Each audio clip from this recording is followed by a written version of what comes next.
Dit programma wordt mede mogelijk gemaakt door Stichting Jambo en Stichting Nelissen Smit Fonds.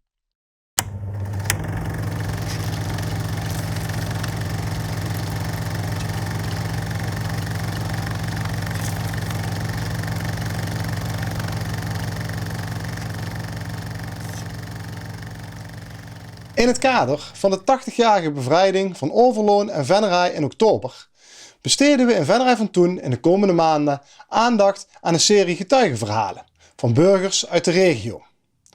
Zij vertellen over uiteenlopende oorlogsgebeurtenissen, vaak emotioneel, maar ieder op zijn of haar eigen manier.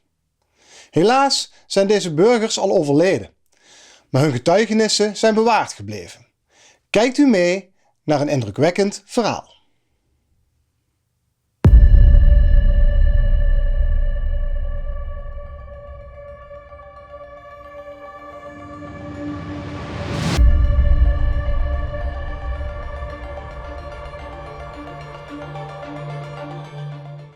Ik ben Mien Lucassen Beerkens, zal ik maar zeggen, want ze is getrouwd met die Lucassen. En ik woonde in 44 in de Grote Straat met mijn vader en we waren met 11 kinderen. Dus ik heb 7 zussen en 3 broers.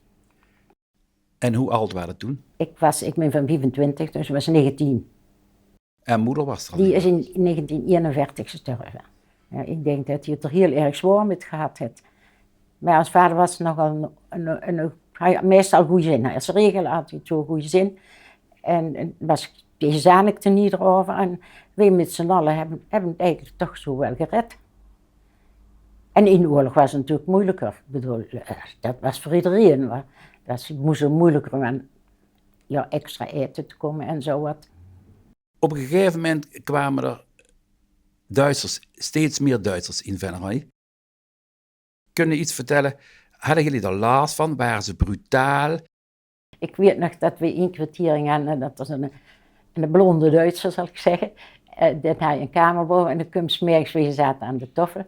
En dan kwam daaronder in zijn kort onderbuksje alleen. En dan ging hij door een hof rennen, want hij moest sportief zien. Kregen wij allemaal kijken natuurlijk. Dat was iets wat toen dat nog niet gebeurde, dat er iemand zo ongeveer in zijn naken onder kwam. Dus dat moest even over gepraat werden. Dat vonden jullie niet zo leuk? Nee, eigenlijk niet. Dat waren we ook niet gewend zo wat. Hadden ook wat nare dingen metgemaakt van Wel, er waren best wel akelige dingen. Bijvoorbeeld dat ze een keer, maar dat was dan wel aan het eind van de oorlog is dat toch het meeste geweest. Dat hij in een Duitser in de winkel kwam en hij moest een passer hebben. Dan verkochten we passers, maar we de waarde geen, maar er waren er ook geen te krijgen. Dus, nou ja, ik zei dus, was er geen. Nou, en toen moest ik door het hele huis lopen, want hij meende dat toch en zo zien. En ik was maar bang, onze Piet en tekende veel en Den Heine passer. Dus ik was verschrikkelijk bang dat hij er toch een zou vinden op onze Piet zijn kamer. Maar, dus ik moest naar boven, naar de kamers, toen moest ik nog de kelder in en overal had hij gekeken. Hij had er overal voor achter mij. En toen had ik echt wel schrik, eerlijk gezegd. Maar ja, je moest toch onverrichter zaak weg. Dus had jij een revolver in de hand? Ja, een revolver in de hand. Want ik had echt schrik zo toen hij achter me aankwam. Je zegt de kelder. Hadden jullie dan al een kelder? Hadden jullie al voorzorgsmaatregelen genomen? Nee, we hadden wel een kelder, maar voorzorgsmaatregelen geloof ik niet dat we genomen hadden. Maar er stond niet zoveel in, eerlijk gezegd. Het was een flinke ruimte. En we hadden een buitenuitgang en een binnenuitgang, ingang zal ik zeggen. Dus we moesten met z'n loep naar boven.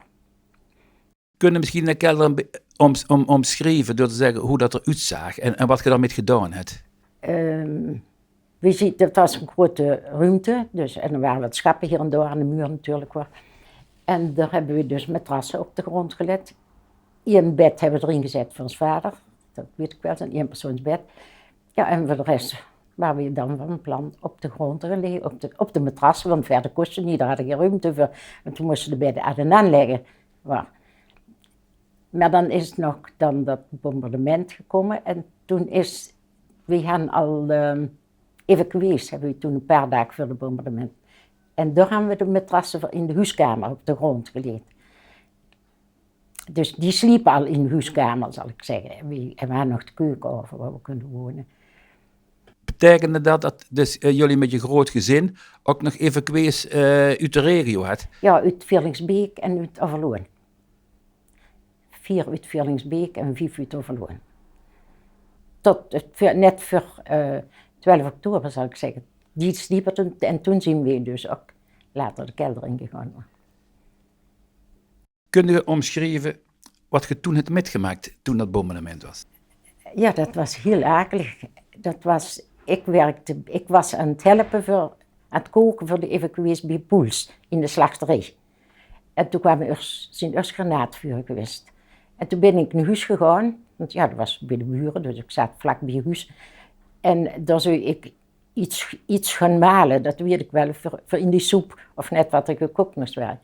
En toen kwam het bombardement, dus toen zijn we hals over kop allemaal de kelder ingedoken. En ja, toen is het bombardement begonnen en dat was verschrikkelijk akelig. Dat was, ja, je voelt net de lucht weggezogen werd ook uit de kelder, zo'n gevoel kreeg ik ook.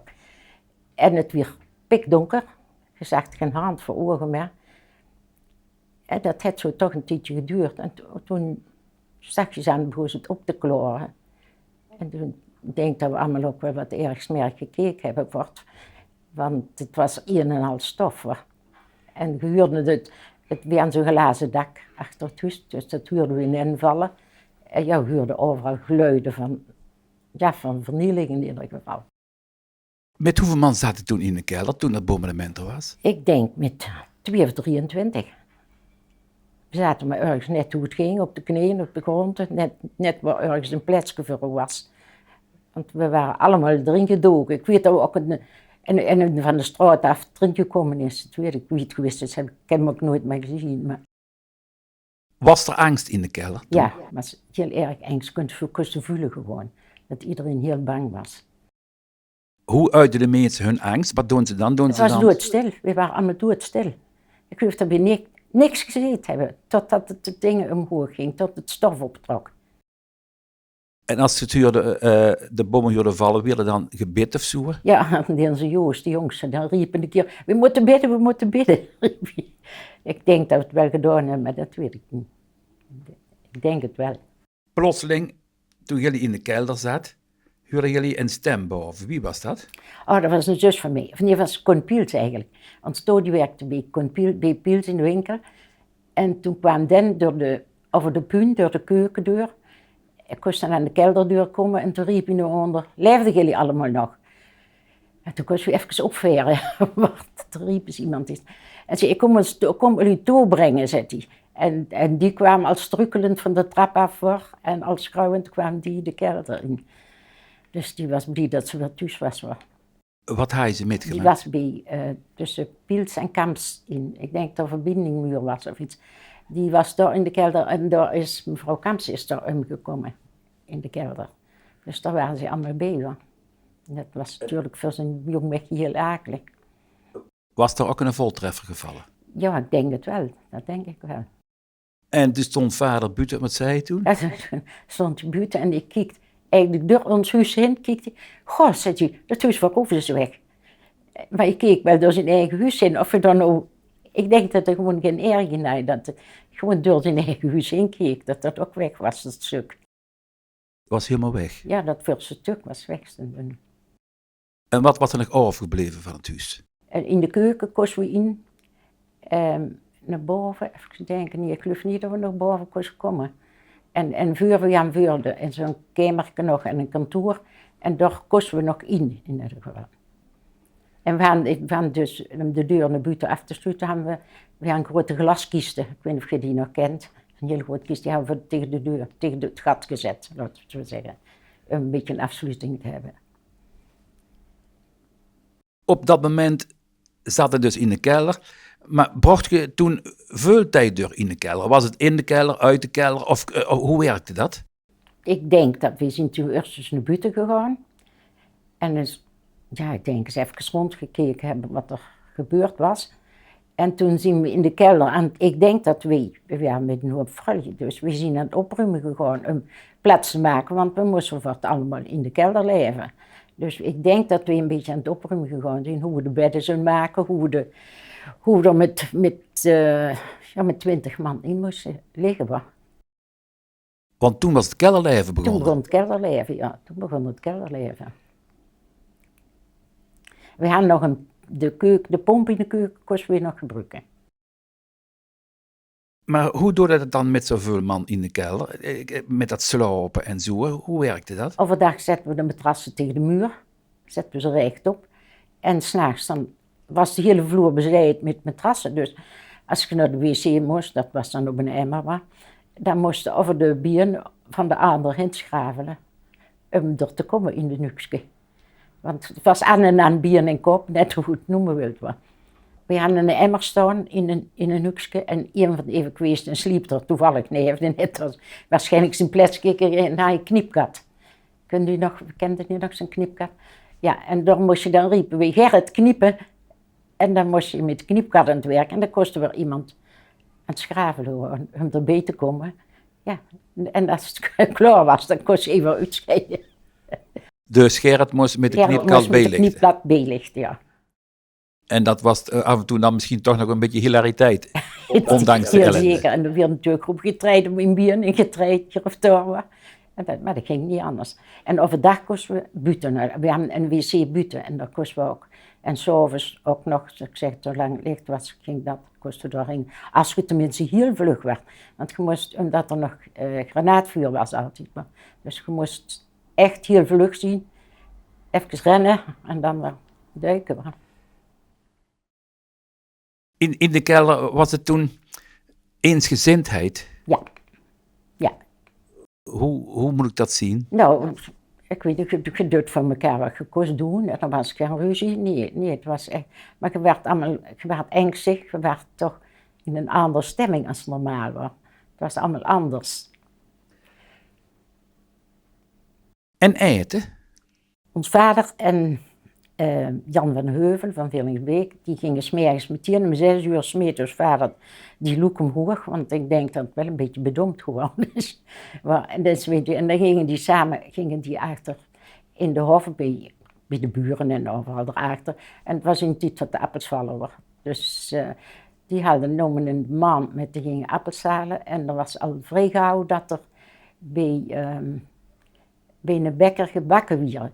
En bij Poels, daar hadden ze dat eten van de evacuees. En ze een grote kookpot. En daar zat rode koolstampot met haché zat erin. Kijk, daar hebben we nog van gegeten toen. Want dat was niet bedurven, dat een ketel was heel gebleven. Dus dat kost me nog rustig eten. Man. Toen jullie in de kelder zaten, zie je op een gegeven moment ook nog bij de buren in de kelder gegaan. Bij de buren, ja. Bij Poelster hadden ze een grotere kelder als wij. En daar kwam een poter van de kaan, kwam daar duks mergens de missen doen. En als jullie wilt, kunnen jullie er ook in komen. Dus wij gingen 's mergens daar, zouden we om 9 geweest zijn. Dan ging dan naar de kerk even, of naar de kelder. Maar daar werd dan een mis opgedragen. In de kelder? In de kelder, ja. In de kelder, ja, want verder kost we niet komen hoor. Ja, hoewel het huis van Poels dat was niet zo beschadigd. Maar dat is allemaal in de kelder, want ze leven ook in de kelder eigenlijk van angst. Hoor. En kwamen er veel mensen? Nee, alleen wij. Van de buren verder kwam er niemand. En zij zelf, hoor. Maar die waren ook met veel. Hoe zien jullie bevrijd? Hoe hebben dat ervaren? Wanneer zagen jullie de eerste Engelsen? Dat is geweest ook toen we in de kerk, zal ik zeggen, bij Poels waren in de kelder. Toen huurden ze de mannen, die bleven meestal achteraan staan, waren met de deuren open naar boven. En toen hebben die Engelsen horen praten. En toen zijn die naar de straat gelopen en die zijn gaan kijken wat er was. En toen kwamen ze dat er terug. De Engelsen zien er. Toen stormden we allemaal eruit, want dat moesten we natuurlijk metmaken. Dus, en we noemen onderhand, hij chef Poets klaargezet, een emmer met appels. Die menden ook die Engelsen wel een appels en lussen, maar die hadden geen interesse in appels. Want die kwamen dus door neven de huis sluipen, met geweren in de zak, toen was dat dan gebeurd. Want er waren natuurlijk nog veel sluipschutters en zo. En die wouden niks van ons weten. Hoe heb je dat ervaren, dat je zo die Engelsen daarheen zag ja, sluipen? Ik had toch een gevoel van opluchting. Nou komt er misschien een einde aan. Een gevoel van opluchting, tenminste bij mij wel, dat weet ik. Zwaaiden die Engelsen tegen jullie, of wat doen ze? Nee, die zwaaiden niet. Die wisten alleen maar dat we naar huis moesten, dat we naar binnen moesten gaan. Die zwaaiden, de kindermenden dat ze zwaaiden. En die zwaaiden terug, maar de bedoeling was, die weiden ons weg eigenlijk. We moesten gaan, want het was echt heel gevaarlijk nog wat. En jullie bent bij de kelder En we zijn ingegaan. allemaal weer de kelder ingegaan, ja. Toen waren jullie bevrijd. Nee, toen nog niet, want dat is een Nee. paar dagen daarna geweest. Was. Oh. Dat is pas de 18e geweest. Was. En in de tussentijd zaten jullie continu in de kelder. Ja, overdag misschien wel eens eruit en een beetje opgeruimd, dat we er beter door kunnen lopen overal. We hebben wel ook in de keuken een beetje dat we er door kosten en zo worden, maar ja, voor de rest kostte niks. Kostte niks doen. Maar. Hoe heb je dat toen ervaren, toen je dan eenmaal bevrijd werd en dat je toch weg moest? Ja, maar we kosten nergens heen. Je wist dat je niet er kon blijven, want we konden niet in de kelder blijven wonen. Hoor. Dat ging gewoon niet, dat gaat niet. En alleen op appels en brood leven, dat gaat ook niet lang. Hoor. We konden wel eens bij Poels hebben we wel eens een keer pap gekookt of zoiets, want dan was de keuken nog intact. Maar ik bedoel, we voelden wel aan dat er iets moest gebeuren, dat dat niet kon blijven zo. Hoor. Dus toen hebben we, hoe we dat gehuurd hebben, dat we moesten gaan evacueren, dat weet ik niet precies hoe we dat gehuurd hebben. Oh ja, dat is de laatste nacht geweest. Toen we wisten dat het was oma Jan en tante Mina en 2 kinders hadden die, Jo en Piet. Die zijn toen bij ons in de kelder gekomen. Ja, omdat die dan gezamenlijk met ons gingen evacueren. En omdat die ook naar hetzelfde adres van gaan, want die wonen ook naar tante Anna gewoon. Ja. En hadden die nog spullen? Brachten die nog wat met of zo? Die bracht inderdaad nog wat flessen worst in de weg, weet wel. En die brachten dat toen met. En dat hebben we allemaal opgegeten. 's Nachts, want anders wist niet of er iets van overbleef. Dus ik weet, dat was nog wel een heel aparte avond eigenlijk. Er was heel veel gepraat weer. En je wist dat er iets stond te gebeuren, maar je wist niet wat. Maar dat was een heel aparte avond, dat weet ik wel. Was er spanning dat je weg moest? Ja, dat was eigenlijk een beetje tegendraads eigenlijk. Van de ene kant spanning, dat je weg moest. En aan de andere kant een opluchting, dat er iets ging gebeuren. Want dit kost niet meer zo verder gaan. Dus dat was eigenlijk tweedelig. Nou, we hebben de spulletjes die we nog gaan in het hele huis geprobeerd een beetje bij te zoeken. Dan hebben we dus koffers en skorrel metgenomen. Die koffers hadden we vroeger niet zoveel. Dus we hebben gewoon in een overgedien hebben we vuur in de kamer eraf gehaald. En die hong nog. En daar hebben we dus, ik geloof dat we 3 pakken hadden, hebben we ze een beetje verdeeld. En touwdrum. En zo hebben we ons spulletjes metgenomen. Dat was de enigste manier eigenlijk. En toen ze vertrokken, kunnen vertellen hoe je dat gedaan hebt, toen hadden we met de kar. Toen moesten we met de kar naar de Meersens wegwandelen. Bij de bioscoop, dat was een groot gat in de weg, daar kiepte de kar op. Dus daar hebben we nog allemaal moeten laaien werken. Toen weer verder. En toen moesten we lang wachten door bij het ziekenhuis. Dat weet ik, want we een hele tijd wachten voordat er alles is geregeld was. Maar onderweg had ook nog iets meegemaakt dat iemand met wou. Ja, de haan, ja dat is waar. En die kwam ook nog met en hij had een stok in de hand. Ja, Wie was dat? zo'n haan. Was dat een familie of iets? Nee, dat woonde in de grote straat. Een smederij hadden en zo'n zaakvuur aan de voorkant in de straat. En wat En wou dan je? hij zijn geldkistje bezig. Dat was een mooi gezicht. We allemaal met elkaar wandelen en hij erachteraan met het geldkistje in de hand. Dat was, ik denk ook, dat was al ouder, toch al wat ouder, meen ik. Of kan ook, ja, dat weet ik toch niet zeker. Maar ik denk ook van zenuwen en van, van hij had het zeker gevoeld om zijn kistje zelf bezig te houden, in ieder geval. En daarmee is zijn geldboy. Oh, wacht, dat was een arts, ja. En dan wou je ook weggaan. En dan ging in de Grote Straat stond hij, ik geef 25 gulden van wie me wegbrengt naar Deurne. En dat had je een paar keer geroepen, maar ik weet eigenlijk niet hoe hij weggekomen is. Ik denk toch dat hij met ons metgegaan is, uiteindelijk. Maar dat weet ik niet zeker, maar. Dus toen kwam hij met die hele club bij het ziekenhuis aan en kunnen dan uitleggen hoe dat daar ging. Ja, er stonden een heleboel vrachtwagens. En ik denk dat er wel mensen zijn geweest die wezen waar je heen moest, of dat je bij een vrachtwagen moest gaan staan, in ieder geval, met de hele groep die BN huurde. En toen is er een militair gekomen en ze gingen naar Deurne, richting Deurne, en toen zijn we allemaal opgestapt. En toen hebben we gezeten in de Bokel wonen, ja dat kost dan. En toen zijn we dus allemaal opgestapt en toen zijn we nog Vreeswijk, geloof ik dat het heette, daar bij Deurne, achter Deurne. Daar moesten we stoppen, daar werden we allemaal ontluust. We kregen een heleboel DDT ingespoten van alle kanten. En we kregen een kop soep, dat hebben we ook gehad. En toen we allemaal de vrachtwagen op. En naar Bokel. Was dat niet moeilijk voor oudere mensen? Dat denk ik wel. Ik denk dat die het ontzettend moeilijk, vooral de ouderen, dat die het ontzettend moeilijk gehad hebben daarmee. Want ze gingen toch huis en haard verlaten, zeg maar, en zo te zeggen. En je wist niet wat er zou gebeuren en hoe het vindt als je terugkomt. Waarom naar Bokel? Omdat daar een zuster van ons vader woonde, en oom Jan ook een zus was. En ja, dat was in ieder geval een plaats waar we heen kozen. En dan moesten we van daaruit maar zien.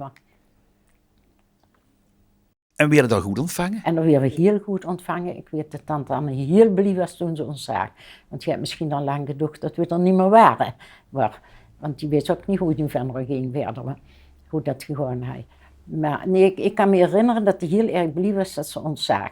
Dat was wel heel veel emotie bij. Dat kan ik me herinneren. Vooral van ons vader en oom Jan en tante Mine kant al heel zeker. Was toen de hele familie weer bij elkaar? Zo ongeveer wel. Dan hadden die een groot huis, van een bakkerij met winkel en een café hadden ze. Dus er was wel plaats, maar ja, niet voor allemaal natuurlijk, want ze hadden al even geweest. Hadden ze ook al van een andere plaats. Maar toen is de familie eigenlijk een beetje verdeeld geraakt. Want tegenover woonde een schilder en daar is dus vader heen gegaan. En onze Piet en onze Jan, ja, die zijn doorheen gegaan, dat ze door kosten slopen. Ik weet niet of ze er ook aten of dat ze dat bij tante Anne doen, dat weet ik niet meer. In ieder geval slopen kosten ze bij Gooses dan. En ons Cor, die is nog naar Gimmert, of die was al naar Gimmert, die was van Deurne uit al naar Gimmert gegaan. En kinderen die zijn denk ik bij tante Anne gebleven, ja. Het waren meer kinderen.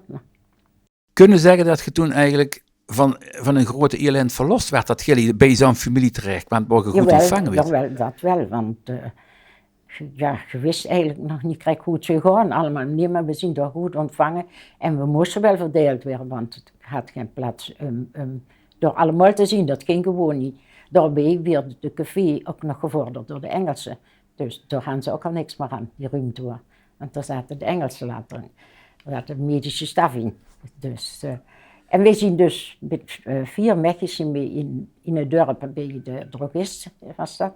Daar zijn we terechtgekomen, in eerste instantie dan. En later van daaruit ook weer uitgevlogen, ergens anders zijn. En toen is er iemand gekomen uit, ik geloof in een kaplaan uit Overloon. En dan wist dat we met zoveel meisjes daar waren. En dan vroeg of niet iemand van ons dan, naar Gimmert wil gaan, bij de notaris Penders. En daar gaan ze een keer een hulp. En ik weet dat ik meteen gezegd heb, laat mij dat maar doen. Ik dacht, dan ben ik hier weg. Dan is het iets anders, dan ben ik hier wel weg. Want je kost er niks natuurlijk. Maar. Dus toen ben ik daarheen gegaan. En daar heb ik het erg goed gehad, moet ik zeggen. Ik heb het er heel goed gehad. Ze waren heel erg aardig en heel bezorgd voor mij ook. Dus, en ik ga niet wonen nog in Gimmert. En daar ging ik dan wel eens 's avonds in. Maar dan weer altijd voor, ik zei, 9:30 moeten toezien. En ze waren echt heel bezorgd. Ja. En zondags dan ging ik, als het even kost en weer was, dan ging ik te voet naar Bokel. En dan zag ik mijn vader weer en de anderen, als ze er waren en zo. Dus daar verheugde ik me dan toch altijd wel weer op. Want je voelde ook, ja, ik ga het er goed, maar je voelde ook er niet thuis. Je huurde er niet eigenlijk. Maar tot op een gegeven moment toen heb ik gehuurd dat was vader en Piet en oom Jan en oom Fernand en woonde ook in Venray, ook weer een broer. Die was inmiddels ook in Bokel. En dat die naar Venray gingen te voet. En dat is al geweest in februari, denk ik. En dat die mogen dan naar Venray, want dan kosten ze vast aan de opbouw gaan werken. Aan het opruimen en aan de opbouw. Dus ik denk dat ze al heel gauw aan het glas inzetten en zo. Want de ramen waren natuurlijk overal kapot. En de gekritten van dat kunstglas was net glas in Loerts en Rutjes, maar het was kunstglas. Dat heeft heel lang in de ramen gestaan in Venray. Ik ging ook om dezelfde reden, koos ik naar Venray, om gewoon met op te ruimen ons eigen huis, wat er nog in stond. In de winkel was een stukje nog hier en wat erin stond, dat moesten we ergens anders op gaan slaan en zoiets. Ja, dat moest iemand weer doen natuurlijk. En daar kreeg ik dus ook vergunning om naar Venray te komen, maar ik mocht niet slapen in Venray.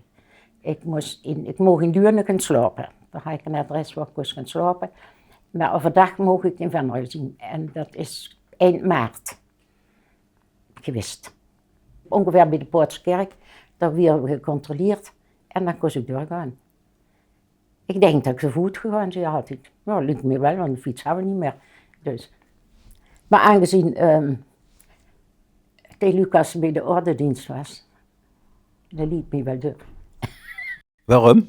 Ja, dan ben ik later met getrouwd. Dus, Dus de ordendienst heeft er iets goeds gedaan. ja. Heel even terug, toen je voor de eerste keer in Venray terugkwam, hoe zag Venray er toen uit? Ja, dat was heel raar. Dat was heel raar. Ik kwam heel onbekend eigenlijk. De straten, je miste overal stukken. Je miste overal wat. Ja, de Poorterstraat was een hoop weg, daar kwam er dus direct door. De Grote Straat was een heleboel weg. Ja, het was heel vreemd. Ik was heel blij dat ik er was, maar het was wel heel erg vreemd. We hebben in 46, ik denk 46, een noodwoning gekregen. Er kwamen die noodwoningen uit Zweden, zo'n houten woningen. En die werden bij ons achter in de hof gezet. En toen hebben we die kiert, die we voor aan de straat aan staan, die hebben we ook achter in de hof gezet. En daar hebben we de slaapplaatsen van gemaakt. En toen kon de familie ook weer eens in huis komen. Want ze konden nog in huis komen voor de tijd. En ze konden nergens blijven. En toen zijn de verschillende weer naar huis gekomen. En in Venray een baan gezocht. Wat is jou het meeste bijgebleven van deze episode? Wat is het pijnlijkste geweest? Wat heeft jou het meeste gegrepen? Ja, dat is een beetje moeilijk te zeggen eigenlijk hoor. Want ik greep ook heel veel. Ik weet dat ik het voor ons vader heel erg vond. Dat hij zag dat zijn huis en eigenlijk al zijn werk wat hij gedaan had, dat naar de knoppen ging toen was.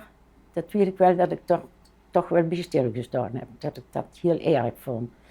En het feit dat we allemaal Venray uit moesten, dat vond ik ook erg. En dat ik heel erg opgelucht was dat we weer in Venray waren. Dat kan ik me nog goed herinneren. Dat ik dat toch met best thuis voelde.